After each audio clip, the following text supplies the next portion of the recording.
Hi there, my name's Anya, and today I had an idea that didn't work out. I am filming a project for a film elective class, and my first idea was bad. It was not good, and I needed a lot of other people to be in it, so when one of them dropped out, I was like, this is it. This is the sign for me to scrap it and come up with something better. So I did. I wrote a 6-page script for something I like to call Rubot's Drag Race, which is exactly what it sounds like. A drag race parody, but instead of drag queens, they are in fact robots, except I'm not an engineer. I don't know, I'm not someone who builds real robots. I'm a craft major. I like to, craft. So I made all these little robots that could be put into drag out of cardboard and paint and hot glue. And I made these 3 contestants, and I made all the judges. I worked on that script pretty much nonstop for about 4 or 5 days. And it took me, at least 16, 17 hours to make all of those little tiny robots. And got in the studio today, and it didn't work out. Just didn't work out. I thought I'd be able to just put them in front of a green screen and somehow move them around, and it would be perfect, like magic, like a little puppet show. And it would be hilarious, and I would green screen in the backgrounds. It'd be a piece of prime American internet content. But about 10 minutes in, I realized it wasn't going to work. And I thought, what am I going to do? Because I've already scrapped the project before. I can't scrap it again. I mean, it's due in a little over a week, and I can't start from nothing again. We were supposed to have been working on this for 4 weeks, and the pre-production was due like 2-3 weeks ago, so we were supposed to have been working all this time, and yeah. Then it hit me. I thought, well, it's something that I think a lot actually, is that we can't all be winners, which sounds very nihilistic, but it's a little more optimistic than you may think. When I look at, the pieces of art that I make especially, I have to remind myself that not every piece that I make is going to be my Mona Lisa. Not every thing that I put out is going to be the absolute best work. And that's okay. That's okay. And so we can't all be winners.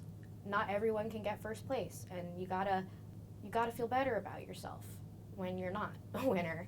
And today, I was not a winner.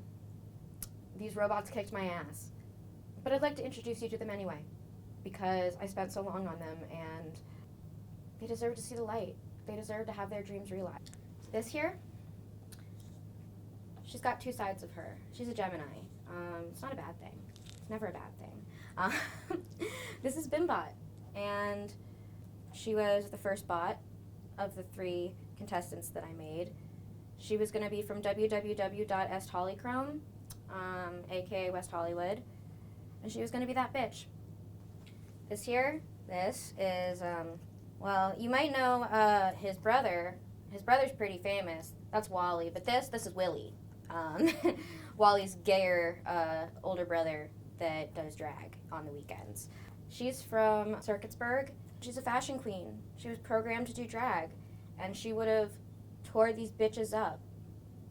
This is Div 9 from Baltimore, inspired by the incredible Divine, of which I should be more familiar with at this point, and I'm not. And I was like, you know what? It would be a great way for me to get to know a little bit about a legend, is to make a tiny little robot and name it after her, and then make a pun about her hometown.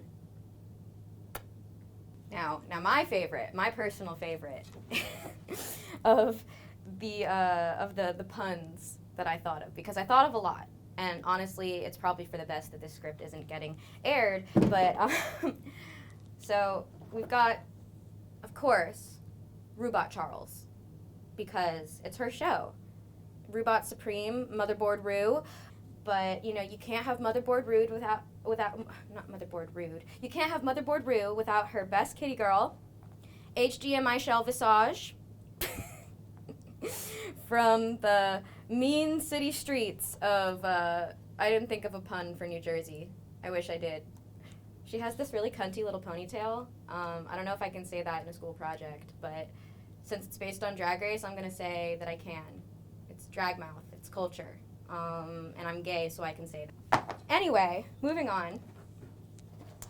Here we have the incomparable Cable Cressley and Rust Matthews. Unfortunately, they don't look too much like the real guys, but they're robots, so what can you do? So I was going to do Snatch Game, but then I realized I only had 3 robots, and I also didn't want to make them try to look like other robots, because, like, robots, unlike people, kind of look really fucking different. That idea I scrapped pretty early on, and I was like, no, I'm going to do a roast, because what's funnier than robots calling each other bitches and whores, but instead of calling each other bitches and whores, they call each other, like, ugly dishwashers and obsolete abacuses. See, like, that's very much the vein of what the script would have been. But anyway, so I was like, who's going to be our guest?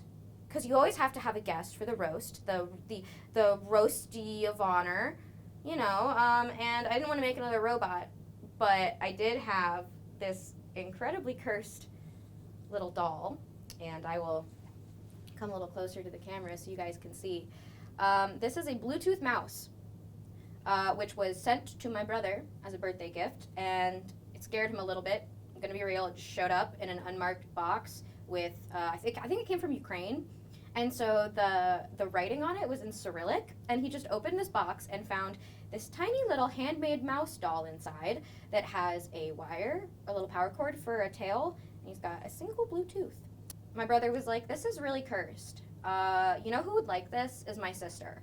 So he gave it to me several months ago, and I had been waiting and waiting and waiting for a chance to give this guy his time in the light. Anyway, and so I thought he'd be the guest of honor, and I thought it would be fun, but he can't stand on his own, so I built him this little podium that he can hang from. He can just kind of like hold on to it. This is made out of popsicle sticks. It's actually wood, unlike the rest of the construction, which is primarily cardboard. And then this was going to be a little microphone that they were going to use for the roast, but now I have like a little mouse DJ booth. So that's pretty cool. And now I would like to read some excerpts from the script. That's the whole point of today. We may not all be winners, we may not always work out, but it doesn't mean that you didn't spend all that time working really hard for nothing. Sometimes you still have some really cool things to show for it, even if it's not exactly what you thought it would be. Anyway, I now present to you a dramatic reading of Rubot's Drag Race. May the best robot win. Welcome back to Rubot's Drag Race, the robot drag competition where we put these whore drives to the test and find America's next Dragbot Supreme.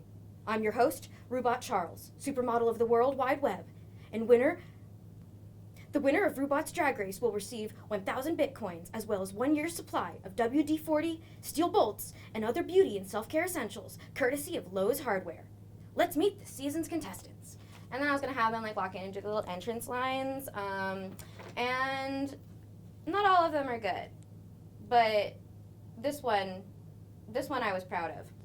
So Bimbot, she comes in, you know, all sultry, all sexy, because she's a West Hollywood queen. She's an Instagram baddie. She's got the inches, she's got the waist, she's got the boobies, like she's here. She's ready for it. So she says, I hope you ordered an electrician and not a plumber, because all of this circuitry makes it imperative for me to avoid long, drippy pipes. And then she does a little pose, except she's a robot that's made out of cardboard, so she can't. But you would imagine.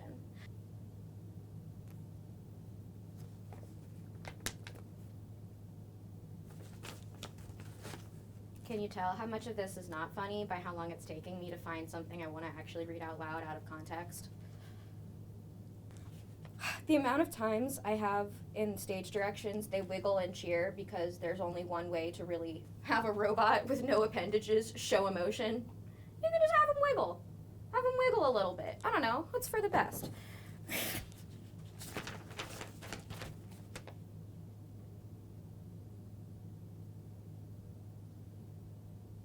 Is any of this roast worth reading out loud? Let's see.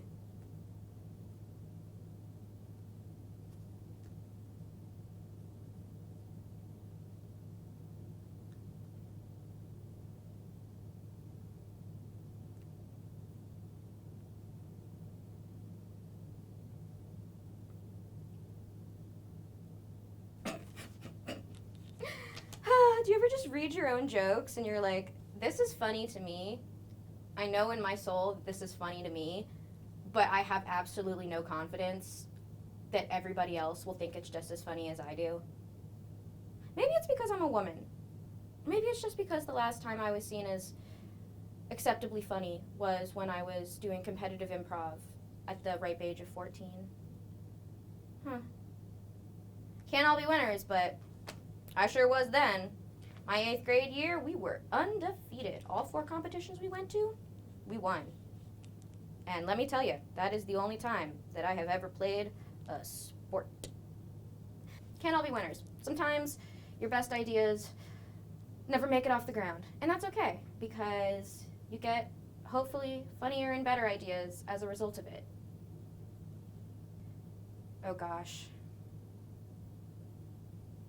I have to turn this in for a grade.